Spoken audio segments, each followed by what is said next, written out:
নমস্কার বন্ধুরা, আবারও হাজির হয়ে গেছি একটা দারুণ স্বাদের রেসিপি নিয়ে।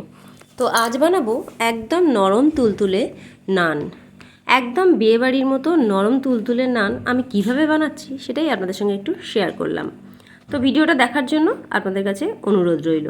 তো এই নান পুরিটা বানানোর জন্য আমি প্রথমেই এখানে একটা বড় বাটি নিয়েছি, তার মধ্যে দিয়ে দিচ্ছি প্রায় 300 গ্রাম মতো ময়দা। 300 গ্রাম ময়দার মধ্যে আমি দিয়ে দিচ্ছি 100 গ্রাম পরিমাণ টক দই, দিয়ে দিলাম পরিমাণ মতো লবণ, দিয়ে দিচ্ছি 2 চামচ পরিমাণ ইস্ট, চা চামচে 2 চামচ পরিমাণ ইস্ট, হাফ চামচ বেকিং পাউডার, হাফ চামচ বেকিং সোডা, দিয়ে দিলাম 2 চামচ পরিমাণ চিনি, দিয়ে দিচ্ছি প্রায় 6 থেকে 8 চামচ পর্যন্ত সাদা তেল। তো এবারে আমি সমস্ত উপকরণগুলোকে খুব ভালোভাবে আমি মিশিয়ে নেব। যখন ময়দার মধ্যে সমস্ত উপকরণগুলো খুব ভালোভাবে মাখা হয়ে যাবে, তারপরে হাতে জল নিয়ে অল্প অল্প করে জল ছড়া দিয়ে ময়দাটাকে মাখতে হবে। তবে এই ময়দাটা মাখার সময় খুব নরম করে ময়দাটা মাখতে হবে। নানের ময়দা একটু নরম মতো হলে তবেই নানটা খুব সুন্দর ভালোভাবে হবে। তো একেবারে বেশি জল দিয়ে দিচ্ছি না, কারণ তাহলে ময়দাটা একদম ভালোভাবে মাখতে পারবো না। তো তার জন্য আমি অল্প অল্প জল দিয়ে ময়দাটাকে আমি এইভাবে মাখছি। এই ময়দাটাকে কিন্তু খুব সুন্দর ঠেসে ঠেসে মাখতে হবে, তাহলে ময়দাটা খুব সুন্দর মাখা হবে।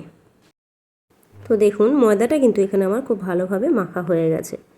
তো এবার আমি এই মাখানো ময়দাটাকে প্রায় 1 ঘন্টা ঢাকা দিয়ে রেখে দেব। 1 ঘন্টা পর আমি ঢাকা খুলে আপনাদের দেখাচ্ছি, দেখুন কতটা পরিমাণ ফুলে উঠেছে। আর এটা দেখুন আমি হাত দিয়ে দেখাচ্ছি কতটা জালি জালি মতো হয়ে গেছে। যত এরকম বেশি জালি জালি মতো হবে ততটাই কিন্তু নানটা খুব সুন্দর ভালোভাবে তৈরি হবে। নান যত বেশি নরম হবে ততই খেতে খুব ভালো লাগবে।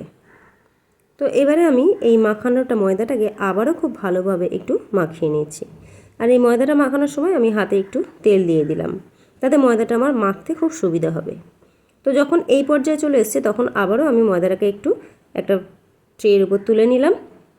তারপরে ময়দাটাকে আবারও একটু ঠেসে ঠেসে ভালো করে মেখে নিচ্ছি। এবারে ময়দাটা থেকে আমি একটু লেচি কেটে নেব, তবে নানের লেচি একটু বড় বড় হয়। তো তার জন্য আমি এখানে একটা বাটি নিয়েছি, বাটিতে কিছুটা সাদা তেল নিয়ে নিলাম। এবার হাতে একটু তেল বুলিয়ে নিলে ময়দার মাখাটা থেকে লেচিটা কাটতে আমার সুবিধা হবে। তো দেখতে পাচ্ছেন ময়দা মাখাটা কতটা নরম হয়েছে। তো এবারে আমি হাতে ভালোভাবে এইভাবে লেচি করে নেব। আর দেখতে পাচ্ছেন লেচিগুলো কিন্তু আমি অনেকটাই বড় বড় করে করছি। তো এইভাবে আমি সমস্ত লেচিগুলো একটু কেটে নিচ্ছি। তো সমস্ত লেচিগুলো আমি কেটে রেডি করে রেখে দিয়েছি। এবার ওগুলোকে একটু ঢাকা দিয়ে রেখে দিলাম। আর এখানে একটা লেচি আমি বেলার জন্য নিয়ে নিচ্ছি। তো প্রথমে হাতে একটু তেল নিয়ে লেচিটাকে একটু হাত দিয়ে চেপে চেপেই আমি এটাকে বড় করে নিচ্ছি। আমার এটা বেলন দিয়ে আর বেলারই দরকার হবে না, কিন্তু তাও আমি একটু বেলন দিয়ে বেলে নিলাম, তাতে সব জায়গাটা একটু সমান হবে। তা নানের লেচি যেহেতু একটু বড় বড় হয়, তো তার জন্য আমি একটু বড় বড় করেই করে নিলাম।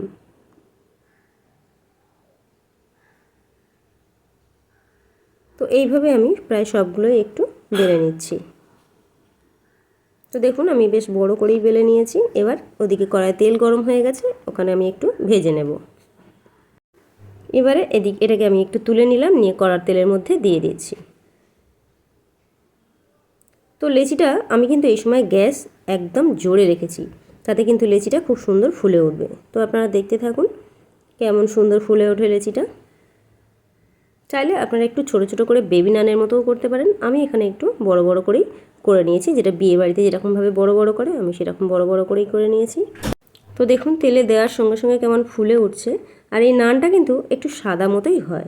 তো এইভাবে আমি সবগুলোকে ভেজে তুলে নিচ্ছি। তো দেখুন নান কিন্তু আমার একদম রেডি হয়ে গেছে। আর কতটা সফট হয়েছে সেটা আমি ছিঁড়ে একটা আপনাদেরকে দেখাচ্ছি। যেহেতু আমি এক হাতে ক্যামেরা ধরে আছি, তো আমার সেটা দেখাতে একটু অসুবিধা হচ্ছে। তো দেখুন কতটা নরম তুলতুলে হয়েছে, আর ভিতরটা দেখতে পাচ্ছেন কতটা জালি জালি মতো হয়েছে। নানটা খেতেও কিন্তু ভীষণ সুন্দর হয়েছিল। তো আজকের ভিডিও আপনাদের কেমন লাগলো অবশ্যই কিন্তু কমেন্টস করে জানাবেন। আর দেখুন আমি হাতে মুড়ে দেখাচ্ছি কতটা নরম হয়েছে। এইভাবে আপনারাও একবার বাড়িতে ট্রাই করে দেখতে পারেন, আশা করছি খুব ভালো লাগবে। তো আজকের ভিডিওটা যদি আপনাদের ভালো লাগে তো প্লিজ আমার ভিডিওতে একটু লাইক কমেন্ট শেয়ার করবেন।